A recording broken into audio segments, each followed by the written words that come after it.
Tapos tinapay nila. Kumani. Hey there. Subscribe to my channel. And also press this bell icon. Sa pagtutoy ng maligay. Yan po, ginagawa na po nila. So. Tapos ang kabila naman po, yan po nila. Malapit na po nilang matapos ang kulungan ng manok. Ang ikulong po ng manok dyan ay saso. Yung saso na maliit. Na mataba na umaabot po ng 7 kilo. Yan po, nagaputol na po sila ng kaninang pangbakod. Malapit na po nilang magawa.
Ito na yung ginagawa namin kulungan, oh.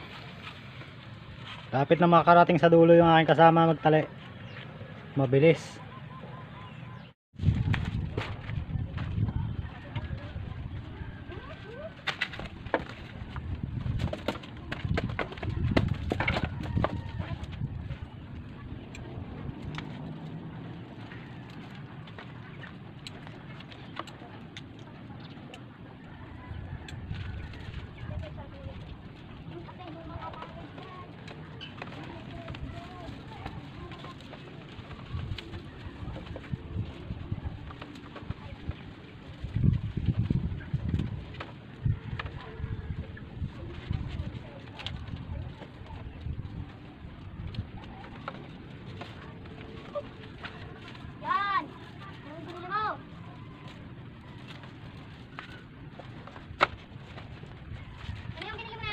Gawin naman siya, pilit-pilit na yun.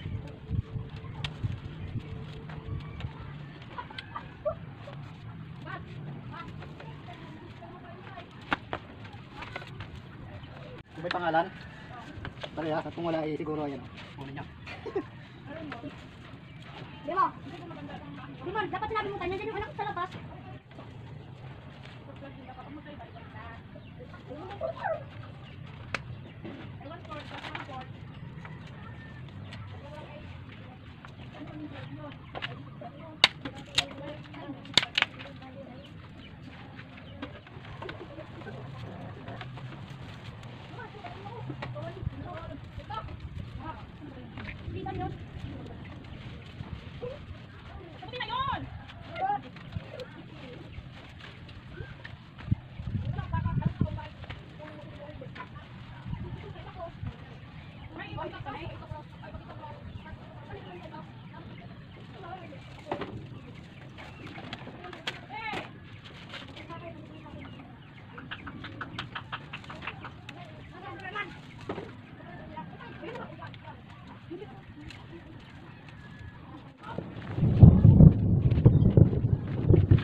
Malapit na namin matapos mga ka-backyard ang aming ginagawang kulungan.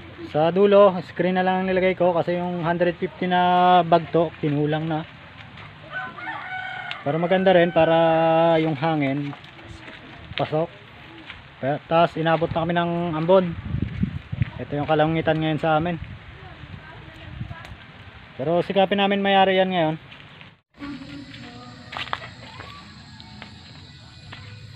Ito na yung kulungan na nagawa natin mga ka-backyard. Inabot na tayo ng dilim. Ang lapad nito ay 17 feet ang haba, 4 feet ang lapad. Yan. Sa bandang dulo ako naglagay ng bubong at lalagyan ko ng sako ang gilid niyan. At lalagyan ko rin ng sahig sa ilalim para medyo mataas ang tayo ng ating mga manok. Hey there. Subscribe to my channel. And also press this bell icon.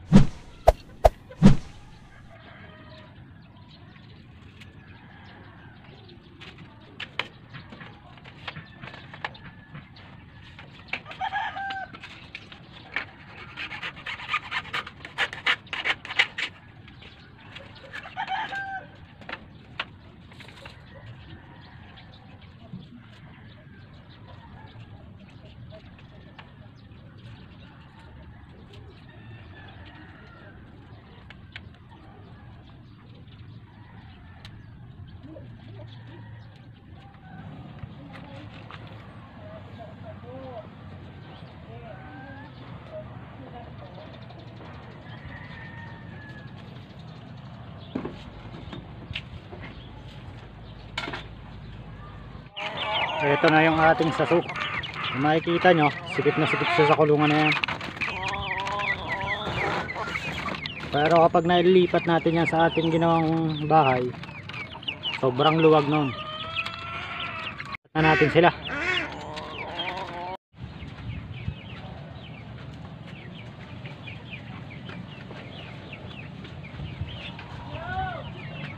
Wait lang nga. Tinakalo muna itong ilalagay na naman.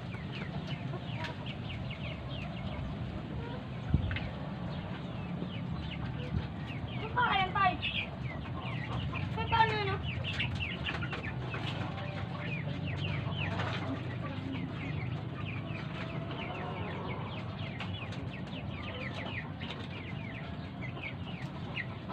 Pwede rin mangitlog tayo pag tatlong buwan na.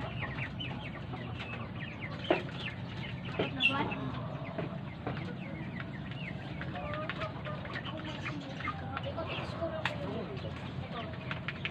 Tongkol? Huwag ganyan dito sa pagkakas. Nakatong ko lang.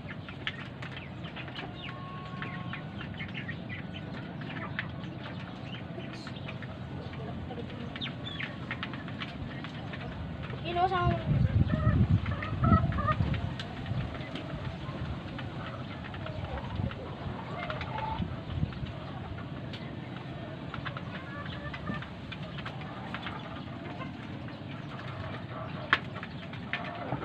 Ay, isa na tayo. Parang tago. Balik na.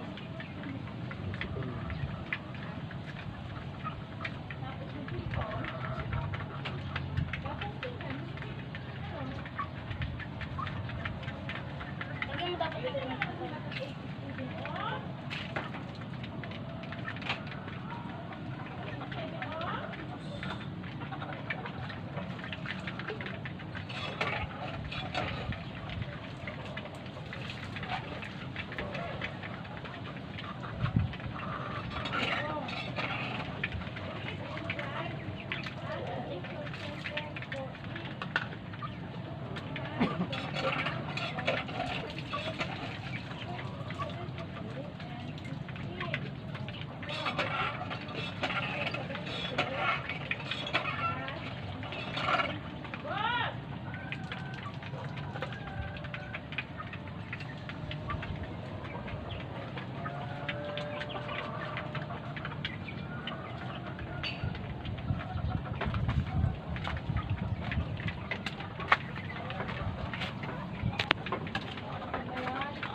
Gusto mo na.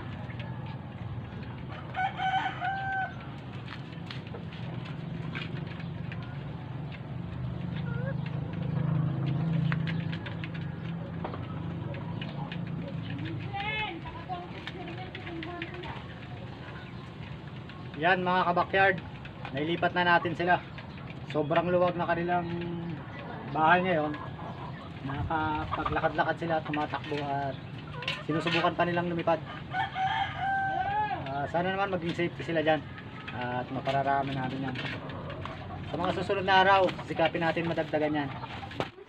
Mga kabakyard, natapos na natin ang bahay ng manok.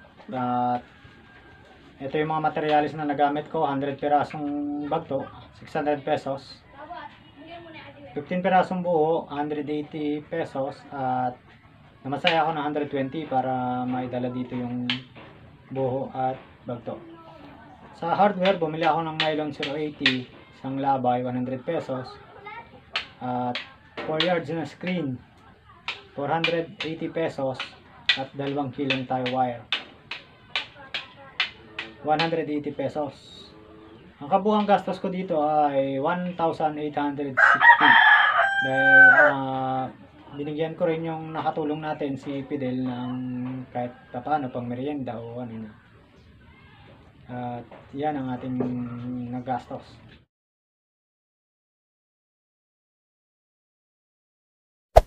Hey there. Subscribe to my channel. And also press this bell icon.